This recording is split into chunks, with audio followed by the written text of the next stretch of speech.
কি কপাল করে যে আজকে 7 সকালে ঘুম ভেঙেছিল আর সেই জন্যই এই কীর্তি ঘটলো। ঘুম থেকে উঠে দেখি ঘড়িতে বাজছে 7:30। আমি তো অবাক। 10টায় ওঠা পাবলিক, 7:30টায় উঠেছি। ঘরে বসে না থেকে বেরিয়ে পড়লাম বান্ধবীর সাথে।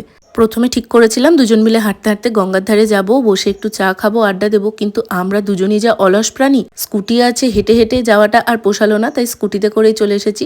আর নিয়ে নিয়েছি এখান থেকে চা। এখন গঙ্গার ধারে বসে চা খেতে খেতে আড্ডা দিচ্ছিলাম।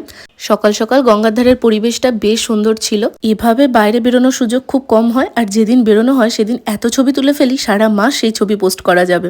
এখানে আসার পর একটা লাখ টাকার ট্রাইপড জোগাড় করেছিলাম, আর সেটাতেই ফোনটাকে স্ট্যান্ড করে দিয়ে এখানে আমরা ভিডিও, ফটো সমস্ত কিছু তুলেছি, আর সেটা নিয়ে আমরা এখানে হাসাহাসিও করছিলাম। অনেকটা সময় এখানে কাটানোর পর ভাবলাম বাড়ির জন্য ডালপুরি কিনে নিয়ে যাই, আমাদের বহরমপুরের সেই ফেমাস বাবুর ডালপুরি। তবে সেই কোয়ালিটি আর নেই। 1 ঘন্টা ধরে লাইনে দাঁড়ানোর পর আমাদের কপালে ডালপুরি জোটেনি। কেন সেটা লং ভিডিওতেই না হয় শেয়ার করব, তাই অগত্যা অন্য দোকানের ডালপুরি নিয়েই বাড়ি আসতে হলো।